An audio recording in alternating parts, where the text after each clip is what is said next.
have a kind of a specialty in the mother wound and the witch wound, so we need support, and also agency, meaning we need to realize that we have the power to change the story. It's okay to change the story, and it's actually possible to change the story. It's sometimes just being honest, and sometimes it's that moment, and it can take you becoming a mum, whether it's like to children or even to little humans, when you start to see like, I don't want to step into the same patterns as my mum. I was born literally like bowing down to the mother, the great mother. And it was such this palpable energy in me from such a young age that I was hungry and searching for what I could feel in my body, but I couldn't see it around me. And that was like the pure mother love. It wasn't until I became a mom myself and I started to see myself in my daughter, and I started to realize that there were certain resentments and there were wounds there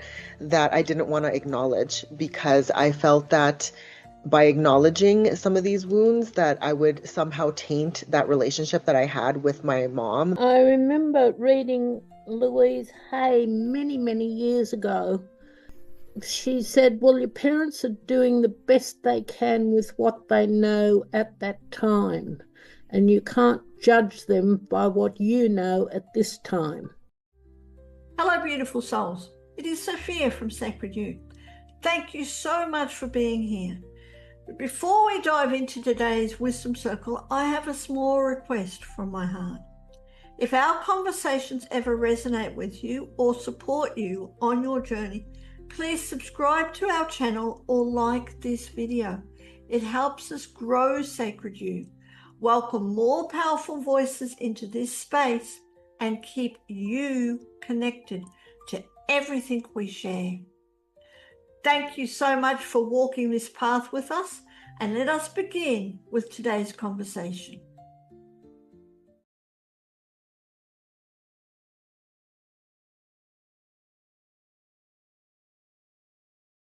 Welcome to another fantastic Wisdom Circle, something that I'm excited about, and really such a needed topic, healing the mother wound, honoring the mother line. We all carry with us so many wounds from our mothers, our grandmothers, and all passed down all generations.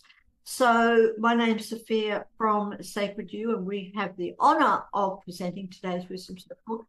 But I'm going to hand it over to the beautiful Elizabeth KIPP, who's facilitating it. So Elizabeth, thank you so much for facilitating today's Wisdom Circle. Let us know a little bit about yourself and what interests you in this wonderful topic, and then introduce all these other women who are with us today. Thank you. Thank you so much, Sophia. Welcome, everyone. I'm so glad to be here, honored to be facilitating this panel today. My name's Elizabeth KIPP. I'm a stress management and historical trauma specialist located in Lawrence, Kansas, right in the middle of the United States. And I've been an ancestral clearing practitioner for 14 years. And my interest, I have a specialty within ancestral clearing. I have a kind of a specialty in the mother wound and the witch wound and the father line, the influence of the father. So because I get so many clients that have those things. Anyway, I love taking a deep dive. What makes me so excited, because this tends to be on the outside of the paradigm. It's not, I want it to be mainstream. So I always get excited when I'm with other people that are interested in this, actually can speak to it from their side. So that's a little bit about me. Catherine, would you like to introduce yourself? Let us know who you are, where you come from, and what you do, and what your interest in this. Thank you, Elizabeth. So yeah, my name's Catherine Crestani. I'm an inner authority guide and a writer and speaker on conscious leadership and human potential. That is a fancy way of saying I'll help you get back to yourself so you can lead an amazing life, because why not? That's why we're here, right? To find our way back to why we even incarnated on earth. And I really support women, particularly with learning to be felt, seen and heard again and not feel so alone and feel connected, because So often we step into relationships or careers and we numb down what we want in our life, and we numb down our true expectations of what we can have because we just feel that this is it when it really isn't. And my journey's been one of learning to choose myself. So as part of that, I had to unpack my mother wound because I had this expectation of how my mother should show up in my life, but it didn't necessarily mean that was how thought she should show up in my life. So it was only when I released myself of those expectations of her did I step out of those expectations and also stop being so hard on myself as a mom because sometimes we just have to show up imperfectly and show up the best we can. I truly believe that by doing this work on ourselves and healing that mother wound, we're definitely healing all those generations before, but also giving our children the chance to see that they don't have to do it the same way as well. Beautiful. Thank you so much, Catherine. Sharon, would you like to introduce yourself and tell us a little bit about you? Yes, thank you, Elizabeth, and hello to all of you. I'm so honored to be here today amongst you. And my name is Sharon, also known as Sharon Ann Rose. I'm joining you from the west coast of the U.S. I'm up in Oregon, Portland, Oregon. And what delights me about this topic is I love, Elizabeth, that you said you want to see this be mainstream. You want to see this really. I want to see it in every conversation that a mother with her daughter has, a mother has with her own mother, and on. And I was born literally bowing down to the mother, the great mother. And it was such this palpable energy in me from such a young age. And it always makes me quite emotional that I was hungry and searching for what I could feel in my body, but I couldn't see it around me. And that was like the pure mother love. That was fierce, that was fiery, that was not going to take the corruption that was happening or the silencing, and also was one of the most unconditionally loving presences I had ever felt in my own body. And so I went on a path for the rest of my life up till now of searching for that longing that I then realized other women carry. Because we know it. We know it in our bodies. We know it in our wombs. We're literally built with this exact DNA universal intelligence inside of us. And so I went on to study that literally in school, and then on to serve women. And I've been serving women for close to 30 years.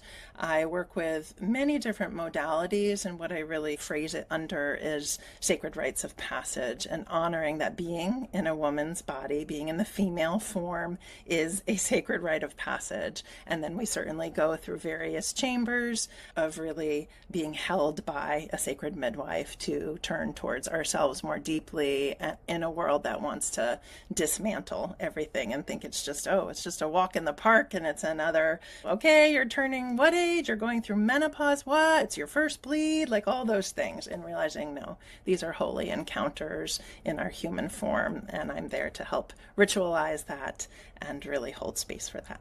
So thank you so much. So grateful to be here. That's beautiful. Thank you so much, Sharon. Abby, it's so great to see you again. Would you like to introduce yourself and tell us where you're from and what you're up to? Sure. So lovely to see all of you here, new and familiar faces. I'm Abby, and I'm calling in from Edmonton, Alberta, Canada, also known as Treaty 6 Territory on Turtle Island. And I'm a trauma recovery guide, a feminine leadership mentor, and a speaker, and an author, and a mama of 4 beautiful little ones who are 7 and under. So life is very interesting right now for me. My work really lives at the intersection of healing, of feminine leadership, ancestral remembering, and cycle breaking, just based on my own lived experience and what I've walked through. And so I'm incredibly grateful that I get to now hold space for women and femmes, especially Black, Indigenous women and femmes of color.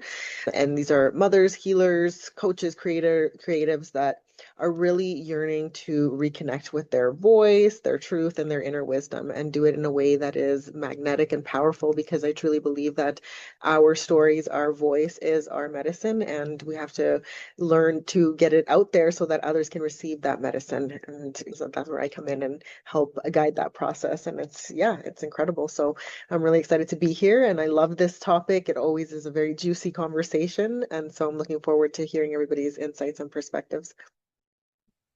Yes, thank you so much. So I teach mantra as a part of my yoga work.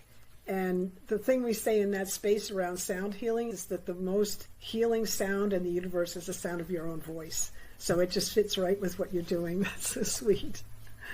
I'd like to acknowledge Elizabeth and LaDon here in the audience with us today. And we're so happy that you're here with us. And I'd like to start with, we'll just do a round robin on a few questions that get us started. Many people carry a guilt or grief around their relationship with their mother, especially when the relationship was complicated, estranged, or unresolved. How do we begin healing the mother wound without forcing forgiveness or bypassing the truth of what we've experienced? Who would like to take a crack at that question? Oh, I can.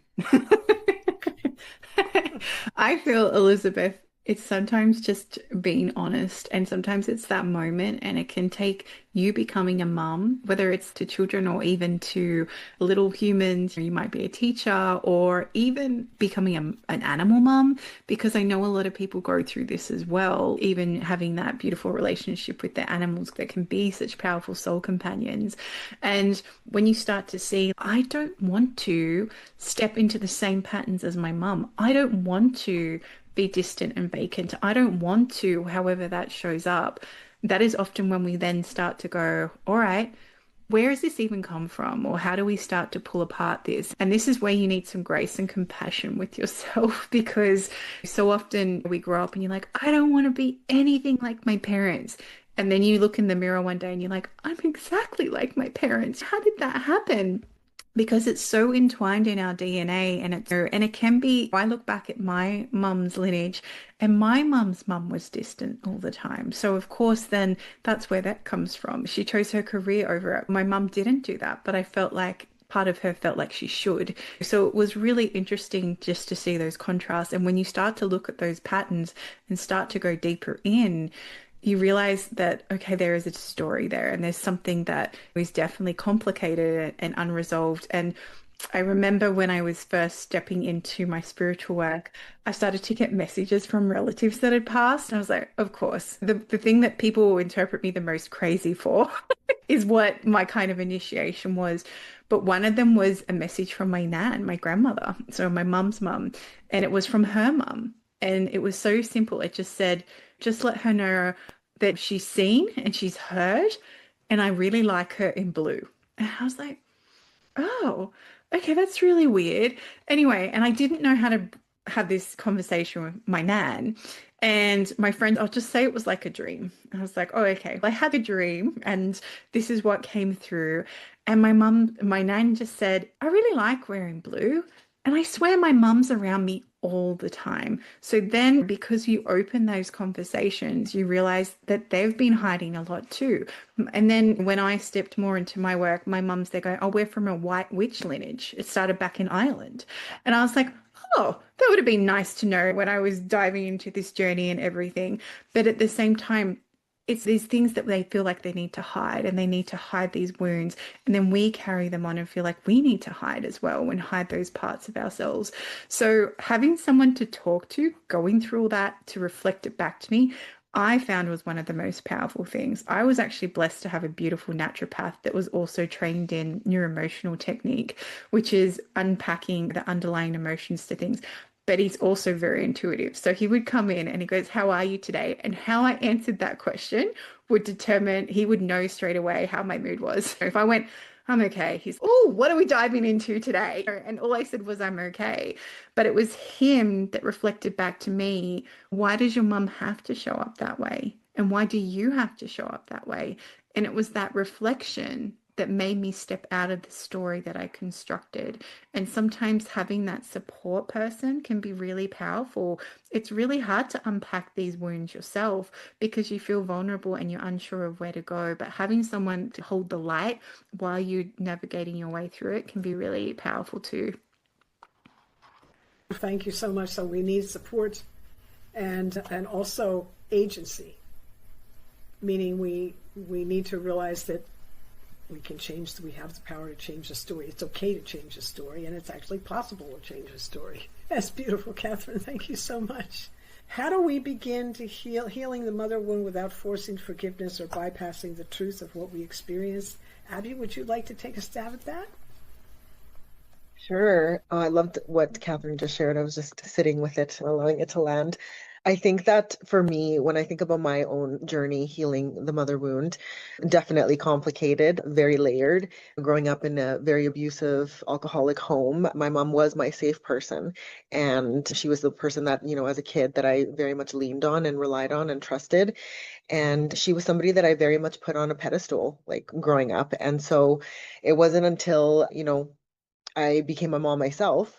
And suddenly I had a daughter. She was my oldest. And I started to see myself in my daughter.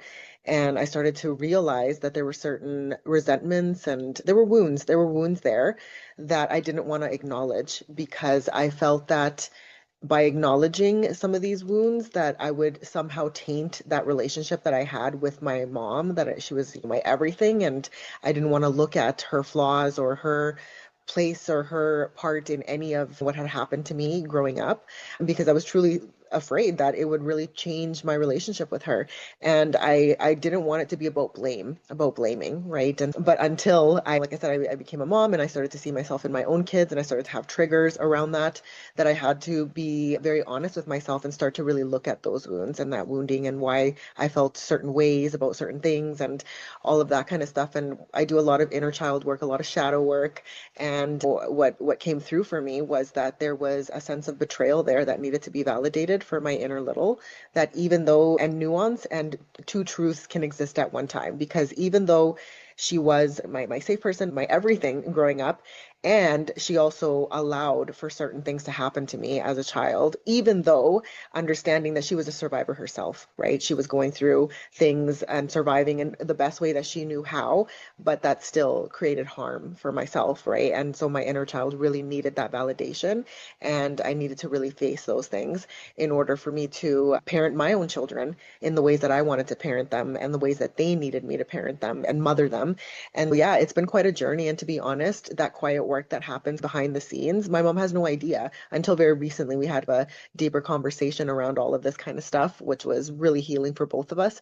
But she had no idea how I was doing this work behind the scenes. And our relationship wasn't affected in the way that I thought it would. In fact, I look at her with so much more kindness and compassion and myself alongside with that. Like I don't blame her. I understand. I forgive her and I forgive myself for me, not for anybody else. And yeah, it's been quite the journey. And I feel like honoring the motherline, because I do a lot of ancestral healing and all of that kind of stuff now too. It doesn't require, what I've learned now is that it does not require abandoning my truth, right? And yeah, it's been quite the powerful journey. So another example of what happens when we hide stuff, right?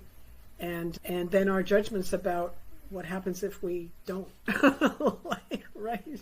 And those are old fears based in something that happened in the past for sure.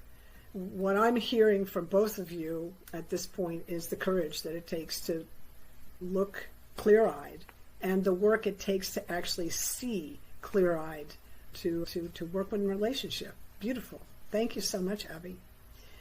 Sharon, how do we begin healing the mother wounds without forcing forgiveness or bypassing the truth of what we've experienced?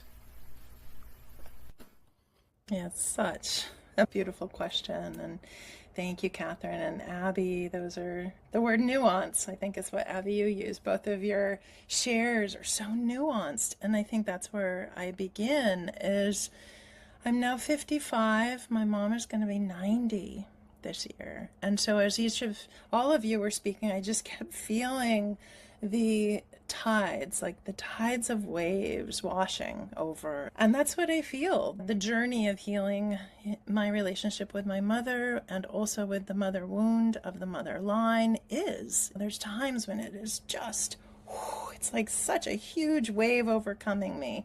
And then there's times when it carries me so graciously. And as I get older, and I'm the mom of three, almost all of them are young men now, 3 boys, and I have such a different experience of my mother now. There are things that are developing that when the boys were young, I was more like, oh, I'm such a better mother than my mom. And I'm embarrassed to really bring words to that. I thought I was better than her. I thought I was doing the right thing. I was like giving my whole self to my boys and being so present. And then I got older and I got real and I got human and I went through menopause while having a young one and just was so humbled to realize, oh my God, I'm not better than my mother. I'm in a different time, a different cycle, a different collective season of humanity and the earth. And so I think, yeah, I wish someone had really told me that when I was younger, and yet I don't think I could have taken that in, because also there's that kind of chutzpah of you do as a woman need to show up to make sure you're not bypassing. And I think in that piece, it's being really honest with all the ways you are being brave and courageous and undoing what was done before. Because I know I did do that and I am still doing that. And that does require bravery. And it also requires humility, knowing that my mother and her mother before also did those things in their time and in their way. And none of it is better or worse. And even when I look at my kids now, it's just there's a lot that's heightened where I just need so much. And going back, I think, to what Catherine said of grace and again humility, because I can see there's things I did that didn't touch them well. And now that they're older, I see the repair that I'm going to need to do for the rest of my life as a mother, with myself, with my body, and always with the line and lineage of my own mothering, all the way back to the great mother herself. Beautiful. My goodness. What's coming to mind with all of you, but especially what you brought in, Sharon, here, is the perspective we look from depending on where we are in our life. And it's the same with the mother line, right? As we look back and we're like, what perspective are they looking at from? And how did they change? And it's not the first time in the last few days that this concept of our mothers change over their lifetime, and as children we're like, I was just talking to somebody who said who was as a young mother was raised her voice at her kids, but as a grandmother she's just not even in her field anymore, and her children are like, who is this woman? So it's very cool to see we evolve during our lifetime, as well as the lineage, the whole line is evolving, and that's exciting to me. Yeah, thank you. Elizabeth, would you like to share anything with us? Anything coming up for you around this? Oh, quite a lot, actually. It's very interesting. I remember reading Louise Hay many years ago, and she said your parents are doing the best they can with what they know at that time, and you can't judge them by what you know at this time. And that sort of came through with several of you speaking, that it stopped me judging my mother by my beliefs. And then I did the family history.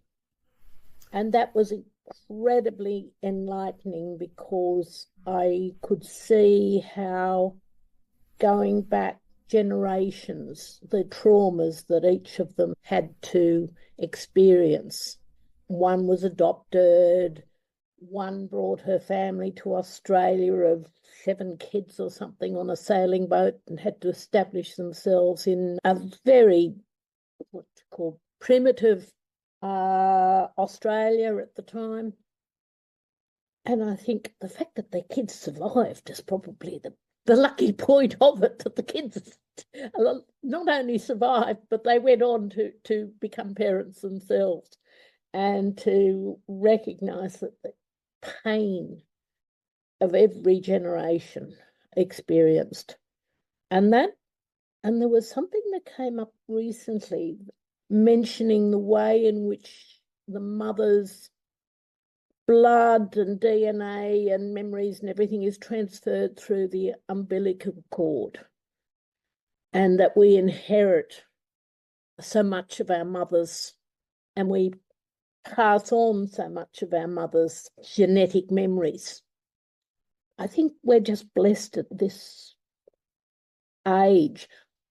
I know I criticize myself quite regularly about my own mothering, and I speak to my children about it, and then they tell me what they think they're doing wrong, and it's the guilt passes on from one generation to the next.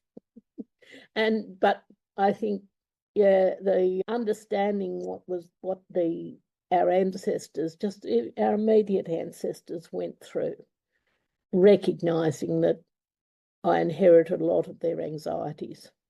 And it's not surprising when I look at their history that we're incredibly anxious as mothers, because, yeah, we certainly, my generation, and I've got children that are your age, well, my children are 50. I think my generation were given a huge amount of advice. You had Dr. Seuss and you had all these parenting advisors in my generation that made us incredibly guilty that we're not doing it and that we could be doing it better. But I do think along the line, the one thing that is the survival technique for all of us is humour, being able to see our own foibles. Beautiful. Thank you so much for sharing that. One other thing, the mention of blue, I've gone down the rabbit hole with the golden ratio and looked at the various frequencies of colour, taste, all the rest. And if you look at the Renaissance time and Leonardo da Vinci and Michelangelo, they were very much into the golden ratio in all their art. And blue is the colour they paint the Virgin Mary. And it's a sky blue. And because they understood the frequency of blue, which is quite fascinating, it's a particularly calming colour. Beautiful. They would paint the Virgin Mary in red when they wanted to impact her as a loving, the love that were trying to impart in their art, but her blue was the calm state. Oh, very good. Well, thank you so much for that. Yeah, that just came to me, that there is a relationship with blue and the high frequency of the calming state. Beautiful. So if you want to look at your ancestors in blue, they may have reached a state of calm with where they're at. Wow. Thank you so much for that. It's very interesting. We have records in my family that go back on one side 12 generations, and because my mother was really challenged with, it turns out, hormonal stuff, which it went undiagnosed and untreated, but we went back in the records and saw all the stuff that the women went through, and they all suffered from like postpartum depression, and they lost their babies, and they had all kinds of, I don't know what kind of support they had, because they had such a role in running the household, and they had to push through, which is, I think, something Abby was talking about. This pushing through. We move right by our traumas. We just whoop, next thing, right? Yeah. All right, we'll start with Abby next time, if that's okay.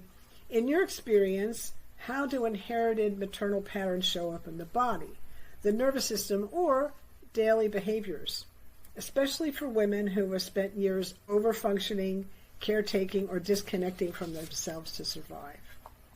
Yeah, powerful question. Yeah, just going along with the topic of two truths existing at one time, and something that I had to come to understand was that loving my mom while still grieving what I wasn't able to receive from that mother relationship, right? And nothing made more of an impact for me than when I had my own kids, like I mentioned, right? It was earth-shattering for me. And really understanding how I had to become very conscious. So there's a lot of debate around conscious parenting, right? And misunderstandings and of what it really means and all of that kind of stuff. And for me, what it means is to be present when I'm with my kids, because when I'm not, I can turn to automatic responses and reactions that my nervous system is trained on, right? And so loud noises, yelling, or certain actions, like it could be anything. And before I know it, I'm reacting in a way that my parents would have reacted, like that imprint, the way I saw it was modeled to me. And for me, reacting in that way was not okay. It wasn't something that I was wanting to continue that kind of pattern in my parenting with my kids. And that really, so I'm a very curious person. And when I became a mom, I was already about 4 years into my healing and recovery journey.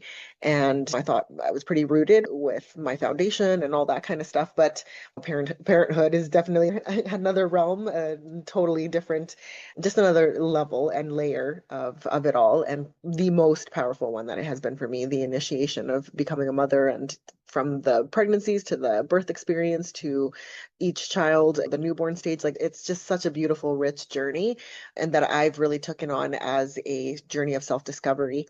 And through that, just being very curious around certain beliefs, certain patterns, because if I knew I wanted to do things differently, I needed to question how things were done with me. And so for me, it really allowed for me to open that Pandora's box and really do some deep reparenting and parenting, which is what I currently do, continuously reparenting my inner child in the ways that I wasn't able to be parented, while I then turn around in real time and parent my children with these newfound lessons that I'm actually overcoming and all of that kind of stuff. And yeah, it's like I can remember so many situations where I was shocked by my response. Like I literally would step back and I was like, whoa, what just happened? And it was because my nervous system was re-experiencing a time when it didn't feel safe for that same action, even though it was like a kid thing, but my nervous system didn't feel safe receiving that same action. And so then I reacted, right? And so that's where it allowed for me to take that step back and was like, where is that coming from? And of course, when you do the root cause and you figure out, and yeah, and then for me, it's just about becoming artful and masterful at the art of repair with my children, and being very real and honest with them that mommy's trying and we're trying to do things differently, and that it's not okay to have this kind of behavior sometimes, and we're going to do better next time, right? And yeah, that's the journey that I'm currently at right now with my kids. Beautiful. Brave new world, right? So the key that I heard there for me, the linchpin in that whole thing that you just talked about, was presence. To be able to be present enough to shift, to choose whether I'm going to go to the old program or I'm going to bring in something new. That's not easy, because I'm not always present.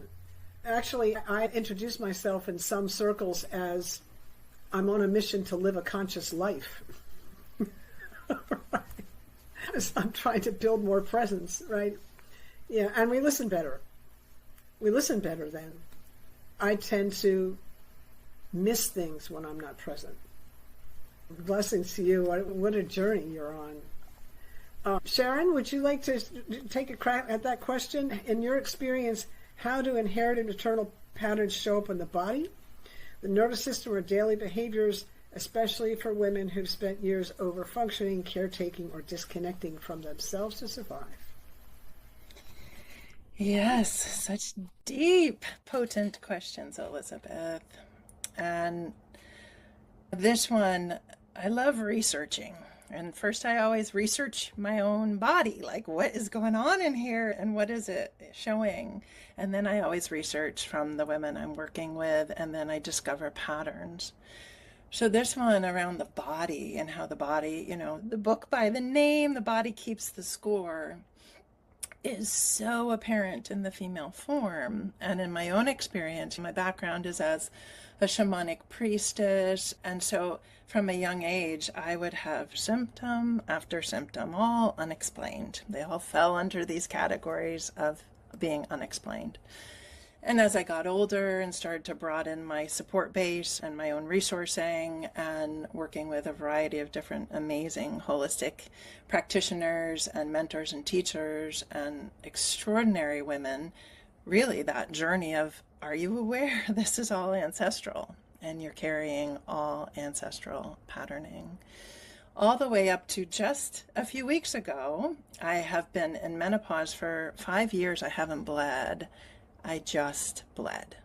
And my mother had a hysterectomy. I'm the youngest of 4 girls. My oldest sister had a hysterectomy. Not saying that's what I'm getting right now, but this journey of understanding that bleeding is not some like random occurrence. This is the tears, the unshed tears, going back to that in your question of all this unresolved and potentially suppressed and disregarded experiences and feelings. And I've always been such a warrior. I was a warrior for my mother, like really protective from a young age for her. But then I became a warrior for women and for the feminine. And some of that I did by also suppressing my own pain and suppressing my own grief. Even though I was feeling it, there's a whole nother layer to acknowledging and me saying, honey, do you understand how much pain, sadness, and grief you walk with? And I was born into a womb of grief. My mom lost her dad super unexpectedly. He was literally walking home one day and he was in his 40s. She was early teens and he just dropped dead. His heart aorta ruptured. And that was never, for her generation, they moved on. Her mom had to suddenly, as a single mom back in the 40s, I think it was, 40s, 50s, raise these 2 young girls. And so it just wasn't addressed. And so my womb literally carries all this unexpressed grief. And so it's deep. And what I want to say about it is, especially for those of us who really have these somatic sensitivities and gifts. I know I hid mine for the longest time, probably just till the past 10 years, even though I was out there in the world doing this work. I hid it from myself. I hid how much I felt. I hid how much I took on. I hid how much I could perceive. And so I think there's no straight answers. There's no one way to do this. It's just really showing up. Again, that term I heard was being so real with ourselves, being so true to that inner self, but also the inner landscape of our bodies and what they're telling us, and really learning to walk differently with them in constant relationship to the sensitivities that they hold. Beautiful. That's another example of the power of presence, because you could never get to any of those things without the power of presence. And also it's again the hidden. This is a theme for this whole hour, is the power of the hidden things that we carry. And one of the things that's very common in my ancestral clearing practice with my clients is worry energy. With the men and the women, worry energy, and also the unshed tears of countless generations. It's just because we're all Olympic level athletes at pushing through. Like, how are moms supposed to be moms without that, right? And we're skipping right over our stuff. So thank you, Sharon, for breaking that down for us. That was beautiful. Catherine, would you like to tell us, how do inherited maternal patterns show up in the body, the nervous system, or daily behaviors, especially for women who spent years over-functioning, caretaking, or disconnecting from themselves just to survive? Yeah, from someone that went to the extremes of chronic stress, burnout, adrenal fatigue, panic attacks, all those sorts of things, I know what it's like to be at the other end of the nervous system, and I don't want to go back there. And also to the point that what Sharon brought up about the patterns in the body, because your body has so much wisdom. Your body does not lie. And even people like, oh, I've got this sore shoulder. I don't know where it came from. What side is it? Left side? Oh, female in your life. All right. Where are you carrying too much, or whatever it might be? And then people go, oh my goodness, that's what's been going on. So for me, if I feel my nervous system actually start to get to that heightened place again, I start to get numbness start to come through, and I'm like, oh my goodness, I'm numbing myself from life. I need to come back and actually come back to that presence, that theme that keeps coming through. But I also love what Abby talked about too, about being real and reparenting, because I grew up where, and I think most of us were, we don't talk about emotions. We just stuff them down, put them in the closet and forget about them. We're not allowed to be angry. We're not allowed to be sad. We just have to show up. Just don't have this mask on. So when I had my son, if I was really sad, I'd say to him, because he's so sensitive, he's a sensitive little soul, he feels things. I'm like, I'm just really sad today. I'm not sure why. I'm just going through something, and that's okay. It's part of being human. And he knows straight away he's not feeling me, so he can regulate his nervous system. And also, I'm labeling it so I can regulate my nervous system rather than pushing it down and ignoring it where it comes from, because I don't want to be like that. I'm a Cancer sun and Cancer moon. I can't get more emotional. I need to be emotional. It's my thing. And sometimes it's okay to just be sad, or it's okay to grieve or leave the dreams behind. Or even when it comes to this mother wound, it's, yeah, I'm going to cry about my mum didn't make my sandwiches for me, or I'm going to cry that I wanted help with my homework and I didn't get it, or whatever that looks like for you. But allowing that to come through those unshed tears, right? Allowing it to flow through. For our little inner child, for our little perspective of us, that was a big event. Now we look back and go, why was I so affected by that? But for us in that moment, it was so real.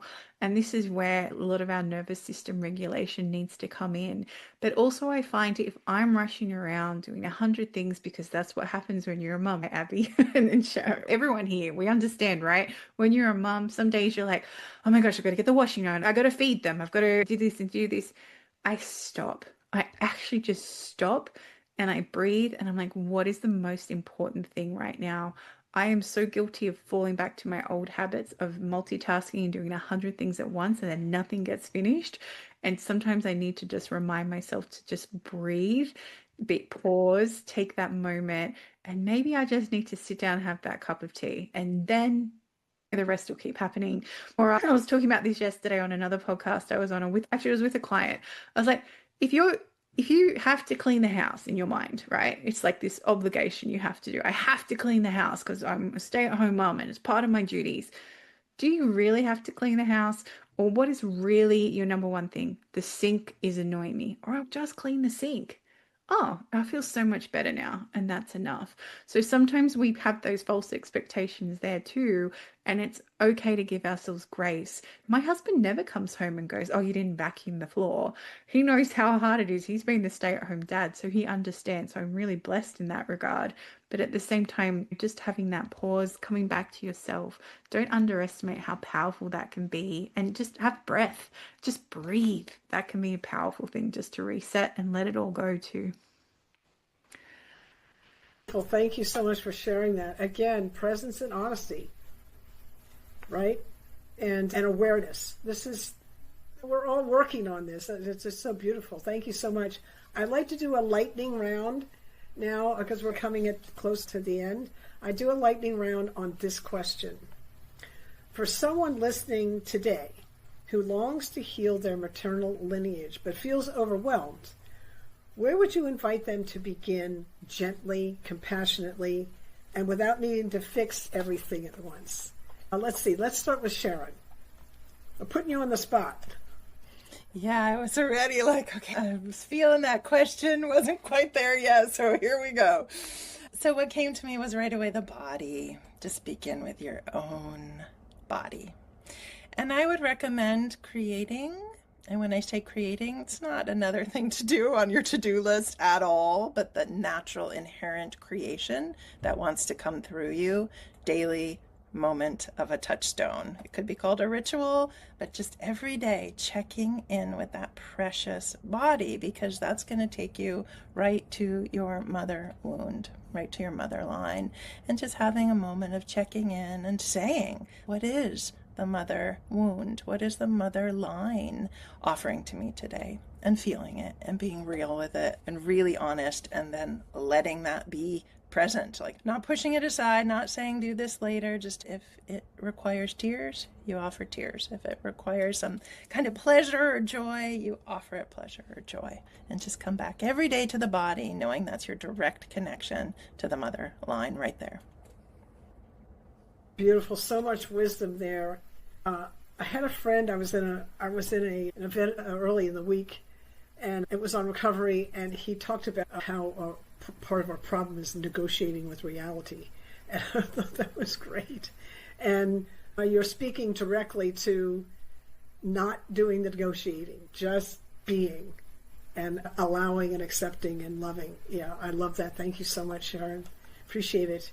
Let's see, Catherine, we'll go to you, and then we'll go to Abby next. Similar along with Sharon, it's like just let it come out, however that is. Maybe you write a letter to your mum, and you don't ever have to send it, but you need to sometimes find out those really charge points and let them out some way, because if you're anything like me and you've been taught to express, you need to let it flow out of you in whatever way that is. Now, I'm saying if you're uncomfortable writing that letter, no, you can burn that. No one has to see it. You can be as honest as you need to be in that moment. I know for me, writing letters to people it was really hard to forgive. And I interviewed this person, and she said, if you can't forgive the unforgivable, what can you forgive around it? Can you forgive the school, or can you forgive your home environment, or what can you forgive around it? Because then when it comes to getting to that point of forgiveness for yourself and for your mother or your mother's mother or the mother ancestral line, it's much easier because you've forgiven everything around it. It doesn't feel as much of an unforgivable moment anymore. So allowing yourself to explore that and be curious. And I also want to tag on, do something for you. It might have been something your mum always told you couldn't do. It might have been something that everyone else told you couldn't do. Do something small for you. I know for me, making my cup of tea is really important because I go into a little ritual about it. I'm my little apothecary and pick my little herbs to put in. But at the same time, my son now goes, can I have a cup of tea too, Mum? I would really love that. So now it's like a joint experience where it's still for me, but he's included in some way as well. So allow yourself to see what that looks like and see how that evolves, and just be gentle.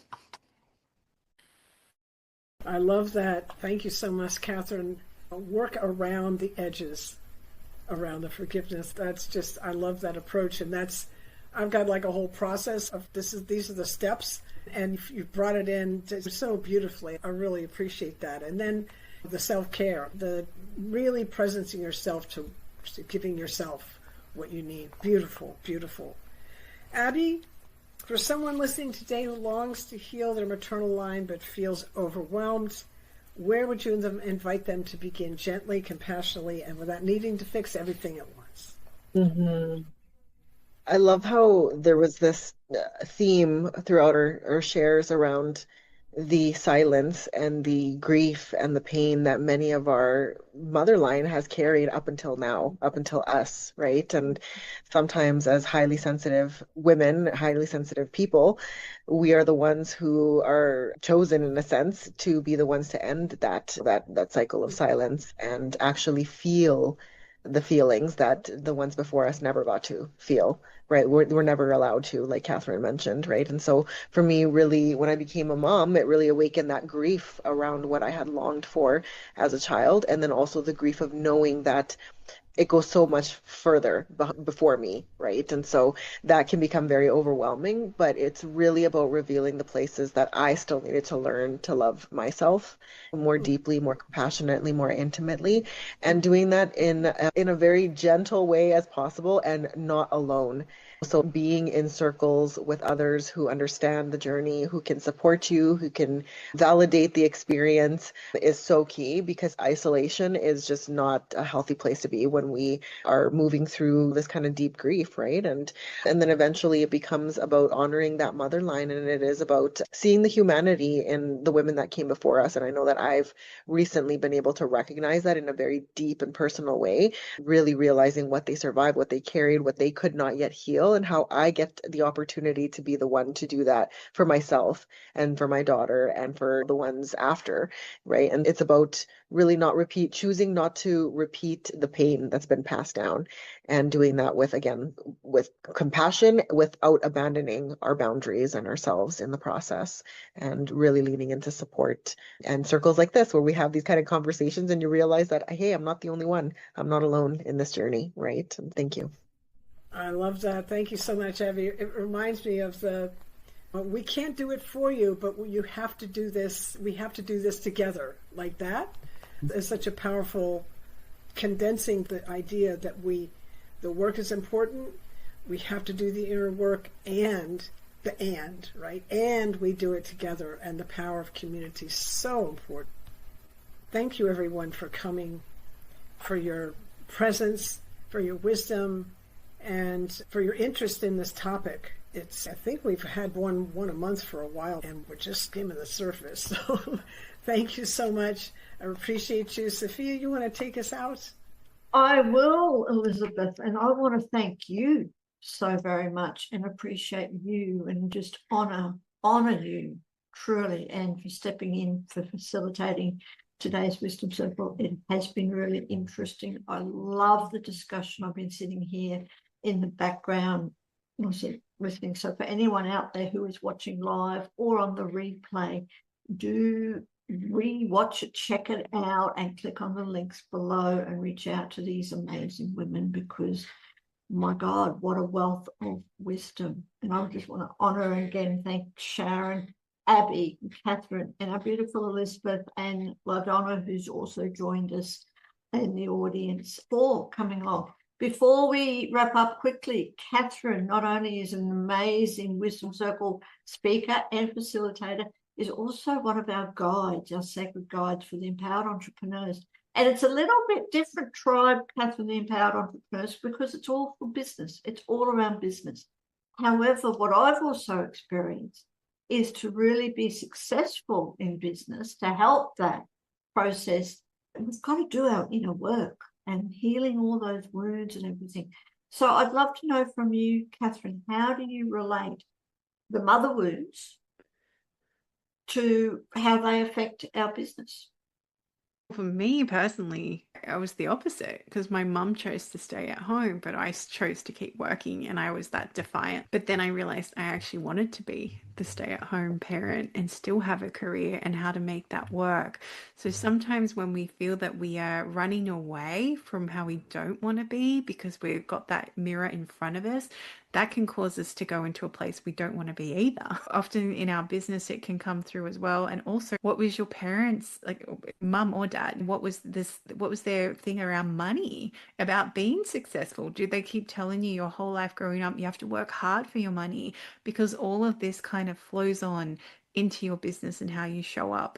So by doing that inner work and tapping into the energy of your business, tapping into your energy, seeing how that even integrates, can be a really powerful way to move forward.